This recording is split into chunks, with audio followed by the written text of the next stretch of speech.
Good morning friends, আমার নতুন একটি ব্লগে তোমাদের জানাই স্বাগত এবং অনেক অনেক ভালোবাসা জানিয়ে আজ আমার ব্লগটি শুরু করছি। তোমরা সবাই কেমন আছো? আশা করছি ভালো আছো, আমরাও সবাই ভালো আছি। আজকে হচ্ছে রবিবারের সারাদিন কি করছি তোমাদের সাথে শেয়ার করব। দেখো, সকালে উঠে আজকে বাসি কাজ বলতে আমি কিছুই করিনি, কারণ শরীরটা একটু খারাপ, তার জন্য কাজ আজকে কিছু করা হয়নি। আজকে সকালে বাসি যা কাজ ছিল বৌদি সব করে নিয়েছে। আমি গাটা ধুয়ে চেঞ্জ করে চলে এসেছি। তো দেখো, আমি এইদিকে কাল রাতের দুধ ছিল সেইটা এইদিকে জাল করে নিচ্ছি, আর ওইদিকে গরম জল বসিয়েছি। বোতল, দুধের বোতলটা আমি একটু ধুয়ে নেব, আর ওই যে মাইপোস্টটা আছে ওইটার যে জল গরম জল দিয়ে ওইটাকে ফুটিয়ে নেব। তো দেখো, মেয়ের জন্য খাবার করছি। আমি মাহির খাবার আমি তোমাদের সাথে শেয়ার করিনি, যে আজকে করছি, কারণ সকালের ওর খাবারটাকে আমি সকালে বানিয়ে নিচ্ছি। ও সকালে MMS3 ওই দুধটা খাই। তো চলো, আমি খাবার বানাচ্ছি। তো আর এইদিকে কি বলো তো, দুধটা জাল করে রেখে দিলাম কৃষাণুর জন্য, হরলিক্স বানিয়ে দেব, কারণ ও দুধ ছাড়া হরলিক্স খেতে ভালো লাগে না ওর। তো আমি এদিকে মাহির জন্য দুধটা করে আমি রেখে দিলাম। তারপরে বোতলটাকে ভালো করে গরম জল দিয়ে ধুয়ে নেব, আর যেটা ঢাকনা যে ওইটা ছিল প্লাস্টিকের, ওইগুলো আমি গরম জল দিয়ে ভালো করে ফুটিয়ে নিয়েছি। ফুটিয়ে ভালো করে পরিষ্কার করে নিয়েছি, কারণ এটা তো বাচ্চা খায়, তো এটা ভালোভাবে প্রত্যেক দিনই ধুয়ে নিতে হয়। আর এমনি তো বারবার যতবার খাওয়াই আমি, সে যাই খাবারই খাওয়াই না কেন, বারবার পরিষ্কার করে নিই, না হলে প্লাস্টিক বোতল না কেমন একটা যেন গন্ধ গন্ধ হয়ে যাবে, তাই না? আর দেখো, আমি বোতলে দুধটা ঢেলে নিয়েছি, এবার আমি খাইয়ে দেব। তো চলো, মাহিকে তো খাইয়ে চলে এসেছি, এসে আমি কৃষাণুর জন্য এবার একটু হরলিক্স বানিয়ে দেবো, কারণ বৌদি স্নান করতে গেছে। আমি কৃষাণুর জন্য হরলিক্সটা বানিয়ে রাখবো। ও উঠে পড়েছে। আমি দুধটা ছেঁকে নিচ্ছি, কারণ কি বলো তো, ওদের দুধের সরটা থাকে না, ওই সরটা ওর মুখে বাঁধলে ওয়াক করে দেয়, তাই বমি বমি করে দেবে, তখন ওই জন্যে আমি ওইটা ছেঁকে আমি ভালো করে তোমার হরলিক্স দিয়ে মিক্স করে দিচ্ছি, তাহলে ওরও মুখে বাঁধবে না, না হলে পরে ও বমি করে দেবে। ওই জন্য ছেঁকে দিলাম, আর বাকি যে দুধটা থাকবে ওই দুধটাতে আমি চা বানিয়ে নেব। তো আমি হরলিক্সটা বানিয়ে আমি আগে ওকে খাইয়ে দিয়ে আসবো, এসে তারপর চা বানাবো। তো দেখো, ওকে আমি খাইয়ে দিয়ে চলে এসেছি, এসে আমি চাটা বানাচ্ছি, তখন মাহি আমার কোলে উঠেছে। ও কোলে ছাড়া থাকবে না, তাই আমি কোলে নিয়ে চাটা বানিয়ে নিচ্ছি। এক হাতে একটু অসুবিধা হচ্ছে, তবুও করে নিচ্ছি, কারণ বৌদি এখনও স্নান করে আসেনি, আর মোর কোলে যাচ্ছে না। তো বুঝতে পারছো কী করছে? আমি চিমনিটা চালালাম, ওই জন্য ও হাত দিয়ে ওইরকম করছে, যাতে ও চিমনি চালাবে। তো আমি চা বানাতে বানাতে বৌদি চলে এসছে, আমি তাই বৌদির সাথে কথা বলছিলাম। এই দেখো, চিমনিটা চলছে তো আওয়াজ হচ্ছে, আর ও ওইদিকে তাকিয়ে থাকছে বারবার। চলো, চাটা বানানো হয়ে গেছে, তো আমরা এবার চাটা খেয়ে নেব। আর হ্যাঁ, আমি ওইটাতে চা বানালাম বলে কেউ কিছু মনে করো না, কারণ ওটাতে দুধটা বেশি ছিল তাই করে নিয়েছি। চাটা খেয়ে এইদিকে দেখো, আমি রান্নাটা বসিয়ে দিয়েছি, আর এইদিকে দুধ বসিয়েছি। আজকে রান্না কি হবে বলো তো? আজকে হচ্ছে পেঁপে ভাজা, আর হচ্ছে ফুলকপি আলু মটরশুঁটি দিয়ে একটা তরকারি, আর চিকেন। তো আমি পেঁপেটা তো অনেক বৌদি কেটে দিয়েছিল, আর আমি এদিকে বসিয়ে দিয়েছি পেঁপে ভাজাটা। সবজি কাটা প্রায় হয়ে আসছে, মাংসের চিকেনের জন্য যা লাগে সেইগুলো কেটে রেডি করছে। তো চলো, আমি পেঁপে ভাজাটা করে রেখে আমি ওইদিকে যাবো, একটু রসুনটা ছাড়িয়ে দেবো, কারণ কি বলো তো, রসুন ছাড়াতে অনেকটা লেট হয়ে যায়। তো আর এই দেখো, মাহি আমার কোলে পিছে চলে এসেছিলো, তো মাহিকে কোলে নিলাম আমি। তারপর অসুবিধা হচ্ছিলো বলে মৌকে বললাম, মৌ একটু তুই নে তো। তাই আমি ওর কোলে যেতে চাইছিল না, তাই আমি ওইরকমভাবে কোলে দিয়ে দিলাম। আর দেখো ক্যামেরার সামনে কেমন করছে দেখো। তো পেঁপে ভাজাটা তো আমি নামিয়ে নিয়েছি, এবার ফুলকপিটা দিয়ে দিচ্ছি, ফুলকপিটা ভেজে নেব। তো চলো ফুলকপিটা এখন ভাজা হোক, তারপর আমি এদিকে মশলা বানাবো। ওই দেখো মাহি বৌদি, কারণ ভাত হয়ে গেছে তো, অনেকটা বেলা হয়ে গেছে, ভাত হয়ে গেছে। আমি সাইডে ডিম বসিয়ে দিয়েছিলাম, 2টো ডিম সিদ্ধ বসিয়েছিলাম। মৌ আর কৃষাণু খাবে, তার জন্য পেঁপে ভাজা আর ওই ডিম সিদ্ধ দিয়ে ওরা দুজন এখন খেয়ে নেবে ভাত। আর বাকিটা আমরা দুজন একটু পরে খাবো, কারণ এখনও রান্না হয়নি। তো ওই ফুলকপির তরকারিটা হয়ে গেলে আমরা দুজন খেয়ে নেবো, তারপরে চিকেনটা বসাবো। রান্না অনেকটা লেট হয়ে যায়, আর ছোটো দিনের বেলা না, কী বলো তো, কাজ করতে করতে রান্না বসাতে অনেকটাই লেট হয়ে যায়। আবার তার মধ্যে কি ছোটো বাচ্চা আছে, ওকেও ওকেও অনেক বারবার খাওয়াতে হয়, একবারে যেহেতু খেতে চায় না, ওকে বারবার খাইয়ে দিতে হয়। আমি এদিকে দেখো ফুলকপিটা ভাজা বসিয়েছি, আর ওইদিকে আমি মশলা বানিয়ে নিচ্ছি। তো মশলাটা ওইদিকে বসিয়ে রেখে এসে এদিকে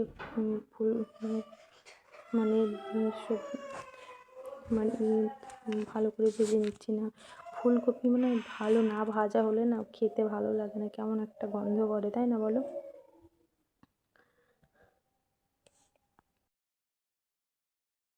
তো চলো আমরা মশলাটা এবার বানিয়ে নেব। মশলাটা অনেকটা মশলা হবে, চিকেনের মশলা আর ওই ফুলকপির মশলা একই হবে, কারণ ওর থেকে আমি একটু এখানে দিয়ে দেব। তো বৌদি ওইদিকে মৌকে আর কৃষাণুকে ভাত দিয়ে দিচ্ছে, আর মৌ এখন হাত ধুয়ে যাচ্ছে, ও ভাত খাবে।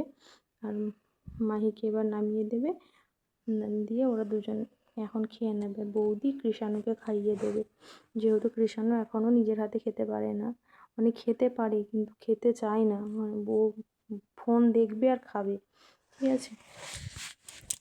তো খেতে পারে না, তাই বৌদি ওকে খাইয়ে দেবে। আর আমি এদিকে মশলাটা করে নিয়ে তারপরে আমি আবার এইদিকে সবজিটা বানিয়ে নেব। তো আমি 2 রকম মশলা করছি, কারণ চিকেনটা বানাবো আজকে ধনেপাতা দিয়ে, ধনিয়া চিকেন। তো আমি পুরোটা শেয়ার করতে পারিনি, কিন্তু কী বলো তো, অল্প অল্প করে তোমাদের সাথে শেয়ার করেছি। তো খেতে আমি যখন এডিট করছি তখন তো আমি খেয়ে নিয়েছি অলরেডি, কিন্তু খেতে খুব টেস্টি হয়েছিল চিকেনটা।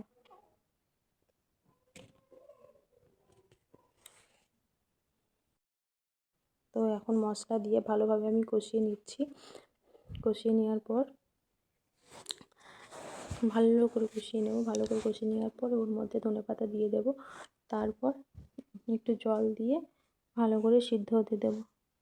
এমনিতেই কী বলো তো, ফুলকপি আলু কষাতে কষাতে অনেকটা সিদ্ধ হয়ে গেছে, বাকিটা জল দিয়ে সিদ্ধ করে নেব। আর এইদিকে কী বলো তো, ওই মশলাটা ওইদিকে কষাতে কষাতে এদিকে বাকি যে মশলাগুলো আছে আমি করে নেব। আর আজকে সানডে তো সানডের দিনকে না লাইটের খুব ডিস্টার্ব করে, লাইট বারবার যাওয়া আসা করে, ওই দিন জানি না কিসের সমস্যা হয়। তো ওই জন্য সানডের দিনকে মশলা টশলাগুলো একটু সমস্যাই হয় করতে। তো আজকে আমি যেটা ভেবেছিলাম যে চলে যাবে হয়তো, কিন্তু আজকে একবারও লাইন যায়নি।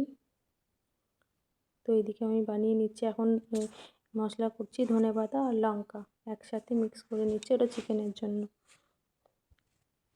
তো ঠিক আছে, তোমরা দেখতে থাকো, আশা করি তোমাদের ভিডিওটা ভালো লাগবে।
চলো, আমার তো এইদিকে জল ঢেলে দিয়েছি, এবার ফুলকপির তরকারিটা হতে থাক। দেখো এখন ফুলকপিটা হচ্ছে, আর এইদিকে আমি ওই ওই মশলাটা ঢেলে নিচ্ছি। মশলাটা ওই ধনেপাতা আর ওই লঙ্কাটা ঢেলে আগের যে মশলাটা ছিল সব একসাথে করে মিক্স করে নেব। সব কিছু হাতের কাছে রেডি করে রেখে দিলে তাড়াতাড়ি বানানো হয়ে যায়, তাই না বলো? রান্নাটা তাড়াতাড়ি হয়ে যায়। তো এইদিকে এইটা আমি রেডি করতে করতে আর এই তরকারিটা, ফুলকপির তরকারিটা হয়ে যাবে। তো দেখো আমি এদিকে তরকারিটা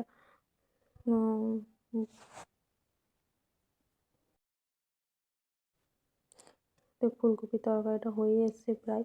ফুলকপির তরকারিটা হয়ে গেলে আমরা দুজন খেয়ে নেব, তারপরে চিকেনটা কিন্তু খেয়ে নেব বলতে কি, আমি চিকেনটাকে বসিয়ে তারপরে খেতে যাব, কারণ এদিকে কষাতে কষাতে না আমাদের ততক্ষণে আমাদের খাওয়া হয়ে যাবে, ফালতু সময়টা নষ্ট হবে না, তাই না? আজকে বাইরে না একটুও রোদ মানে নেই, খুব মানে ঠান্ডা হাওয়া করছে, কুয়াশা করছিল সকাল থেকে। তো আজকে প্রচণ্ড পরিমাণে ঠান্ডা বাইরে। তো দেখো গায়ে থেকে তো চাদর খোলাই যাচ্ছে না, এত ঠান্ডা পড়েছে। আর টাইলসের উপরে না পা দেওয়াই যায় না, এত ঠান্ডা। দেখো আমার ফুলকপির তরকারিটা হয়ে গেছে, এবার নামিয়ে রাখবো। দেখো আমার সামনে এসে গিয়ে দাঁড়িয়ে আছে। আমি মৌকে বলছি, বুনুকে সরা, আমি তরকারিটা রেখে দিই। তখন মৌ খুলে নিয়েছিল। তারপরে আমি আবার এইদিকে কড়াটা ধুয়ে তারপর আবার চিকেনটাকে বসিয়ে দেবো। দেখো তেল ঢেলে দিলাম, তেলের মধ্যে আমি গোটা এলাচ আর দারচিনি আর পাঁচফোড়ন দিয়ে দেবো, দিয়ে তারপর পেঁয়াজ দিয়ে ভালো করে একটু ভেজে নেব। ভেজে নেওয়ার পর আমি এর মধ্যে চিকেনটাকে দিয়ে দেবো। চিকেনটা দিয়ে ভালোভাবে কষিয়ে নেব, ভালো মানে 1 মিনিট মতো কষিয়ে নেব। কষিয়ে নেওয়ার পর বাকি যে মশলাগুলো বেটে রেখেছি আমি, ওইগুলো ওর মধ্যে দিয়ে দেবো, দিয়ে কষাবো। আর সত্যি বলতে ধনেপাতা দিয়ে চিকেনটা না এত সুন্দর হয়েছিল, মানে খুবই টেস্টি লাগে জানো। এইবার থেকে তো এইভাবেই বানাবো। ফার্স্টে আমি খুন্তি দিয়ে তুলতে গেছিলাম, ওই দেখছি হচ্ছে না, তখন আমি হাত দিয়ে তুলে দিলাম, ভালো লাগে না কেমন হাত দিয়ে তুলতে, ওই জন্য খুন্তি দিয়ে তুলছিলাম। এই দেখো ভালো করে এখন কষিয়ে নেব, নেড়ে দিচ্ছি। আর কড়াটা না ধরে নাড়তে যাচ্ছি তো কড়াটা মানে মানে পড়ে যাওয়ার ভয়, ওই জন্য আমি আবার ধরে নিলাম, সাঁড়াশি দিয়ে ধরে তারপরে নেড়ে দিচ্ছি। তো চলো আমি যখন ততক্ষণে চিকেনটা বানাই তোমরা দেখতে থাকো, ঠিক আছে?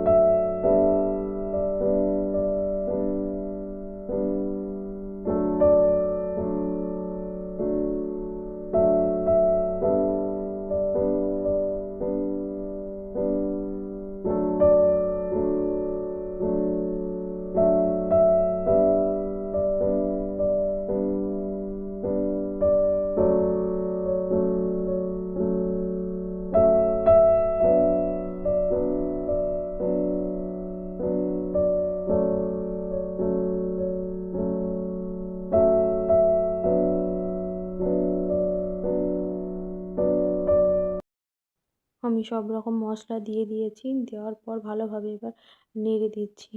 দেখো আমি যখন মশলাটা বানিয়েছিলাম তখন জিরেটা দিইনি, মানে দিইনি বললে ভুল হবে, আমি দিতে ভুলেই গেছিলাম। তারপরে আমি জিরে গুঁড়োটা দিয়ে দিয়েছি। জিরে গুঁড়ো দিয়ে ভালোভাবে হলুদ লবণ দিয়ে ভালোভাবে কষিয়ে নিচ্ছি। এইদিকে দেখো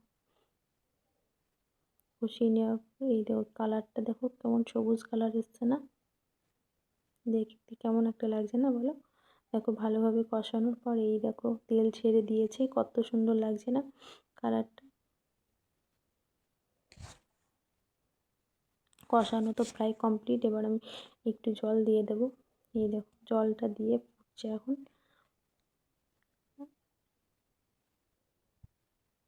চলো চিকেনটা এবার নামিয়ে নেবো আমি। দেখো সব রান্না শেষ, পেঁপে ভাজা করেছি, তোমাদের সাথে দেখিয়ে দিলাম পেঁপে ভাজা। আর এটা হচ্ছে ফুলকপি আলু মটরশুঁটি দিয়ে তরকারি। আর এটা হচ্ছে চিকেন।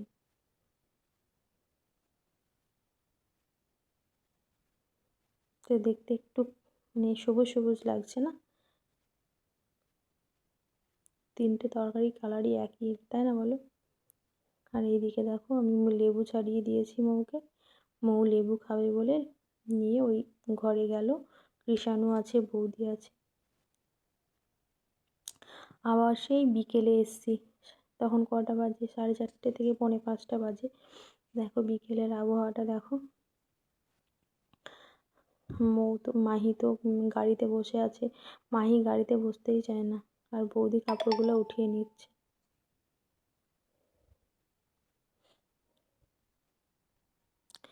এখন এসছি সন্ধ্যার দিকে, সন্ধ্যাতে কি বানাবো ভাবছিলাম যে সন্ধ্যার দিকে কি খাওয়া যায়। তখন মনে হলো আলু পকোড়া বানাই। আলু পকোড়া বলতে কি করে বলো তো? আলু গোল গোল করে কেটে তারপরে বেসনের মধ্যে আমি একটু চালের গুঁড়ো দিয়েছিলাম, বেসন, ধনেপাতা, লঙ্কা, জিরে আর হলুদ লবণ দিয়ে মিক্স করে ওইটা ভালো করে মিক্স করে নিয়েছিলাম। তারপরে ওই যে আলুগুলো গোল গোল করে কেটে রেখেছি ওইগুলো দিয়ে ভেজে নিয়েছিলাম, যেমন সেই বেগুনি যেরকম ভাজে তেমন করে। দেখো এখানে বৌদির কোলে মাহি আছে, আমি আর বৌদি কথা বলছি আর বানিয়ে নিচ্ছে। আর এই দেখো কৃষাণু এসে মাহির সাথে কথা বলছে। আর এই দেখো মুখটা কেমন করছে, দেখেছো কৃষাণু বাবু? তো দেখো আমি এখন ওইটা ভালোভাবে ফেটিয়ে নিচ্ছি যাতে ভালোভাবে ওটা ফোলে। তো দেখো আমি এবার বানিয়ে নেব। আলুগুলো গোল গোল করে কেটে নিয়েছি, এবার তেলের উপরে দিয়ে নিয়ে একটা একটা করে ভেজে নেব। একটা না, দুটো তিনটে করে দিয়েছি অবশ্য। ফার্স্টেরটা আমি একটা দিয়েছিলাম, যে দেখলাম যে তেলটা হয়েছে কিনা, তো দেখলাম যে একটু মানে তলের দিকে একটু লেগে যাচ্ছে, তার মানে একটু পরে দেবো বাকিগুলো। তো তারপরে দেখি না উঠে পড়ছে, তারপরে আমি আবার সবগুলো দিয়ে দিলাম। তো চলো আমরা এখন ওই পুরো পকোড়াগুলো ভেজে নিই, ঠিক আছে? তোমরা ততক্ষণ দেখো।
এই দেখো প্রায় সব হয়ে গেছে, এবার আর দুই একটা আছে, আমি পুরোটা বানিয়ে নেব, নিয়ে এবার আমরা সবাই মিলে একসাথে বসে খেয়ে নেব। দেখো হয়ে গেছে এবার আমাদের সবগুলো। তো দেখো কতক্ষণ ধরে বানাচ্ছি আমি, মানে বানাতে কত টাইম লেগে গেলো, তাই না বলো? কিন্তু গিয়ে বসলে মানে 5 মিনিটের মধ্যে শেষ হয়ে যাবে, তাই না বলো? বানাতে যতটা টাইম লাগে কিন্তু খেতে একটুও টাইম লাগে না। সেটাই আমি আর বৌদি খাচ্ছিলাম আর বলছিলাম যে দেখো কতক্ষণ ধরে বানাচ্ছিলে তুমি, আর খেতে বসে তাড়াতাড়ি খাওয়া হয়ে গেল। তো এই দেখো আর একটা দুটো আছে হয়তো। তো ততক্ষণ চলো আমি করে নিই, তোমরা দেখতে থাকো।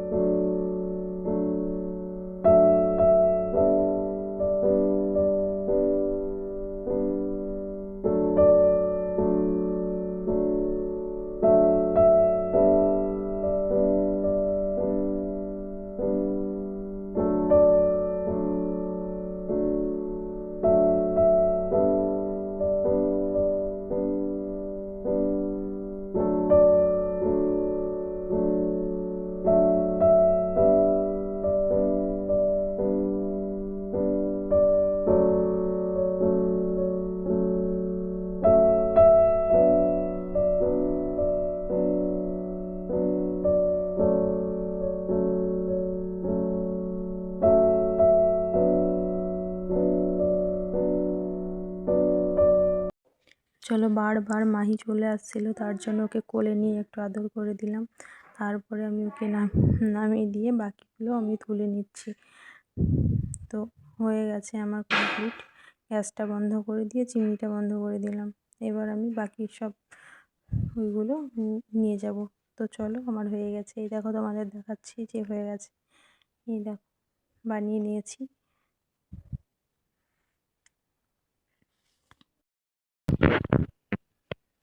সেই সন্ধ্যার দিকে তোমাদের সাথে এসেছিলাম, সেই পকোড়া, আলু পকোড়া বানিয়েছিলাম, তখন এসেছিলাম। আর এখন আর আসা হয়নি। এতক্ষণ বসে গল্প করছিলাম, তো ভাবলাম যা না এডিটটা করে নিই রাতের বেলাতে, মানে অনেকটা রাত হয়ে যায় এডিট করতে গিয়ে। তো এখনই ভাবলাম এডিটটা করে নিই। তো তোমাদের সামনে ভিডিওটা শেষ করার আগে কিছু কথা বলি। তোমরা সবাই অনেক অনেক ভালোবাসা দিচ্ছ, আমার খুব ভালো লাগছে যে সবাই আমাকে মানে অনেক কিছু বলছো, ভালোবাসা দিচ্ছ, সেটা আমি বুঝতে পারছি। তো আমার ভিডিওগুলো যদি তোমাদের ভালো লাগে, লাইক অ্যান্ড সাবস্ক্রাইব করে দিও। আর তোমরা কী ধরনের ভিডিও দেখতে চাও অবশ্যই বলো, আমি যদি পারি, সম্ভব হয়, আমি অবশ্যই দেব। তো আর বেশি কিছু বলছি না, আর বেশি কী বলো তো, কী বলবো বুঝতে পারছি না। তো আজকে এইখানেই ভিডিওটা শেষ করছি। আবার নতুন ভিডিওর সাথে তোমাদের সঙ্গে দেখা হবে। আজকের মতো টাটা, গুড নাইট, ভালো থেকো তোমরা সবাই।